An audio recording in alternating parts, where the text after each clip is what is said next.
Jimmy Morris coming back again with Motivational Monday. You know who I am. I'm your lawyer's favorite lawyer. And this week's edition is going to be dedicated to my up-and-coming business people. I see so many people talking business on Facebook. And I remember when I first got that business itch. It hit me probably 18 years old.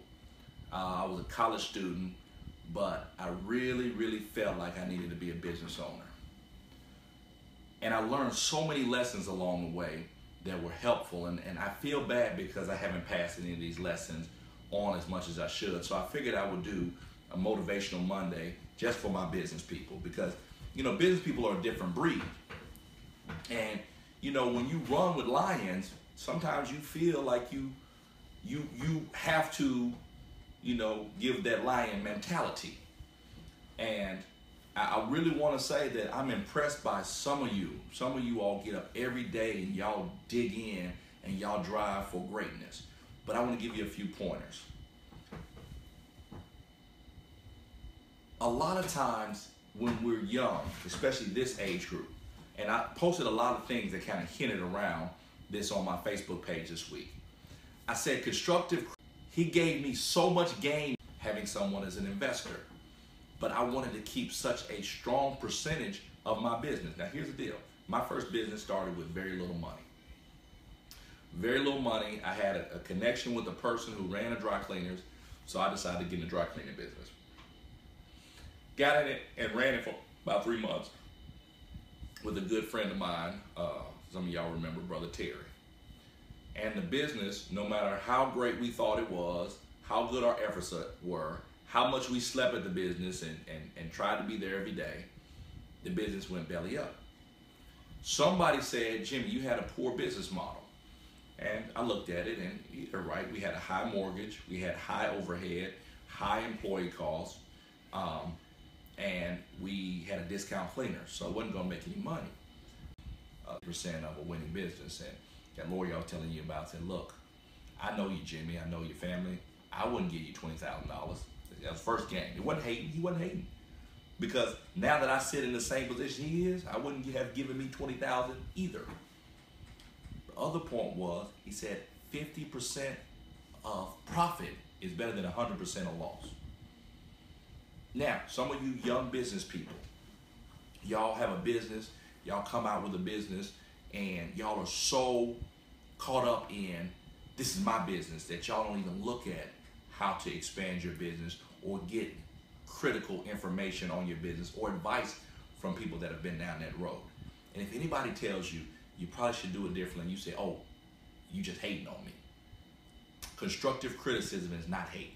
Constructive criticism is a success. That's the community speaking to your business model. Well, it depends on what you consider early success. When I first started in the practice of law, $500 was a lot of money to me.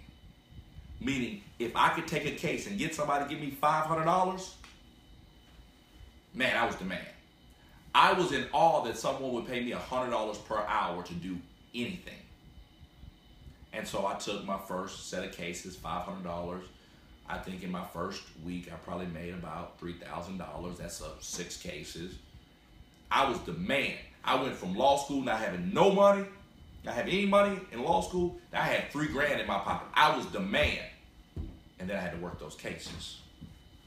And when I worked those cases, I realized that people that pay you $500 are probably going to work the dog snot out of you. So I realized within my first 6 months, the lawyer wants a little bit of money. They ain't have any money. They've been in law school. They've been struggling. Somebody's trying to pay them some money.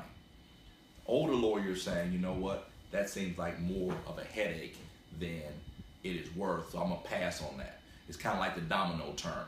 All money ain't good money. And when John Walker told me that my first week in practice, aren't making, you're not paying sales tax. So really, your profit is not what you think it is. So you go out and you invest $500, you make $1,000, but you really only made $500. And then if you paid taxes, you really only made less than that. So your business model right now is survival mode. Your business model is not longevity mode. I'm gonna give you a couple of instances. When I was a stockbroker, I had a real big sale and I made $3,200. And at that time, $3,200 was the world. I thought to myself as a young person, I was 22 years old, I'll never have to worry about money again if I can make money like this. And then I went 6 months before I made another $3 grand. My point to you in telling you that is, early success does not indicate years of success. Some of you all don't have any money set to the side. Some of you all have not prepared for a slow period in your business. You have not prepared for a bump in the road.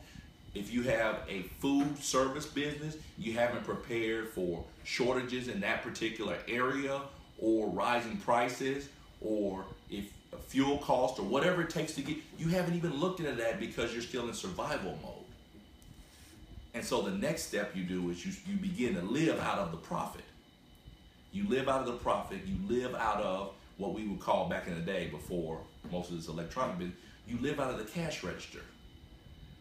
And because so many of your friends and family are so derogatory towards you owning your own business, you're in a hurry to show them success. So you go out and you buy you a fancy car, which you can't afford.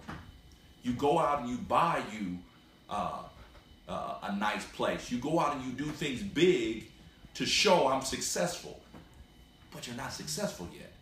You are having the semblance of success and can be successful, but you're not there yet. That's why I term this as, how do you eat an elephant? If you want to take on an elephant and you decided to eat it, how would you eat it? Generally, you'd eat it one bite at a time. You would chomp away at it one bite at a time. Nobody tries to consume a whole elephant, not even a lion. They eat it bite by bite until it is in smaller portions. Some of you are going after business so hard that you're trying to eat an elephant whole. And what happens in these cases is, you go hard for 6 months and then your business folds up. And some of you have the fear that you can't do it again, and so you never take that risk instead of taking a slower track. You have to be patient in this. You are in the top 10% of people who think, okay, I don't need a guarantee. That's amazing. You are top 10% of people that say, I want to do this. And that's great. But you have to get some strategy or stratagem about yourself. Let me give you a couple of other examples. Today on my Facebook page, I put, the idiom, jack of all trades. Something I haven't done. I'm telling you something I've done and had to reflect on it. So when I'm teaching you, I'm teaching myself. As some of you know, I am a lawyer who runs his own law practice. I have 2 employees, and my practice has been steadily growing. At the same time, I was a full-time 12-month professor over at Shorter College. And I had a part-time ready reserve job at the airport. So if you counted with me, that was 3 jobs. Don't look at it as jobs. Take the job away. Look at it as 3 obligations. And sometimes those obligations would conflict. And when those obligations would conflict, I would have to decide which is the priority. And sometimes Shorter College was the priority. Sometimes my law practice was the priority. Sometimes the airport was the priority. And what happened is, no matter how much I tried to balance, I would always have students saying I wasn't there enough, I didn't teach them enough. I had clients saying that I look like I'm stretched too thin. No matter how much I tried to balance those things, something always got dropped. So when I tell you too many irons in the fire, that is an idiom talking about a blacksmith who has irons in the fire and is trying to beat on those irons so that he can make a sword or a horseshoe or whatever. But if you have too many irons that are getting hot at the same time, you cannot beat all of them at the same time.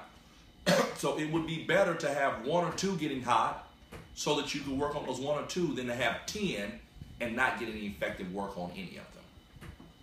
So for some of you business people, business owners, hustlers, whatever you call yourself, sometimes you have to prioritize and put things up front so you can master those things before you move on to something else. If not, what you'll do is you'll spread yourself so thin that you're ineffective at anything. Let me say that again. This is not rocket science.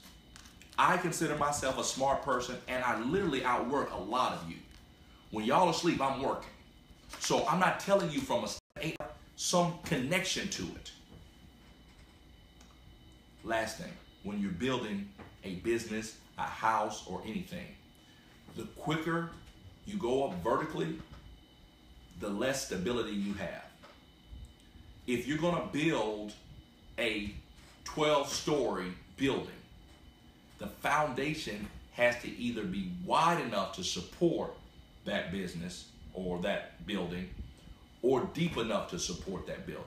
A lot of us don't build a foundation before we get started. We jump into business with very little money, and you got the followers, you know, and then when we go see the business ain't nothing. You ain't making no money. You have no money in the bank. So why are you doing business? Are you doing business for the Facebook likes or the Instagram likes? Or are you doing it because you got something to offer to people and you trying to feed your family? Consider this. Stop buying into the satisfaction. Faking that you're satisfied with where you are when you haven't accomplished anything. As Kendrick Lamar would say, sit down, be humble. And then once people see where your business is, you can say, well, I've been building that for years. See, most people see Morris Law Firm and y'all recognize me as a good lawyer after Jermaine. But I was a lawyer before Jermaine. Matter of fact, I was a lawyer 8 years before I touched the Jermaine Taylor case. Actually, a friend of mine who was another lawyer brought it into me because he had respect for my work. Be humble. Build your foundation. The other side, you see very little success. You see somebody who doesn't have the flashy watches and the flashy cars and the big parties. They're not popping champagne and drinking Bel Air Rosé. They got very little show of the carrot. But that carrot underground, the foundation they're building, the business they're building, that carrot is humongous. And if you look on the surface, from what people see on the surface, they would say that person is successful and that person is not. But it doesn't matter because the carrot shows the success. And that's the same thing with us. The business will show success based on the impact you have in the community, based on your customer base, based on if you're able to feed your family. I had a friend of mine, I won't say his name, but he was involved in this multi-level marketing deal. And I'll tell you the multi-level marketing deal he was involved in. It was, you should be here. And it may or may not be a good investment. I don't know. I haven't listened to it. I have friends that do it. I haven't listened to it. I can't tell you one way or another. But what I do know, he had several people under him and he had to borrow money to go to their convention. What am I saying to you? Just because you have the business in name does not mean the business is successful. So some of you have to slow down. Make your business successful. You got great ideas. You got great hustle. You got great ingenuity. You got great spirit. But now you have to put in work. Just like I tell my son, sometimes you get in a position where good talk ain't going to help you. How you look ain't going to help you. What you think ain't going to help you. Only thing that's going to get you there is hard work. And here's the deal. You can't eat an elephant whole. It's impossible. You can't build your business overnight and have instant success. I mean, unless you're Anna Nicole, a sugar baby, or you won the lottery. Everything else is going to take work.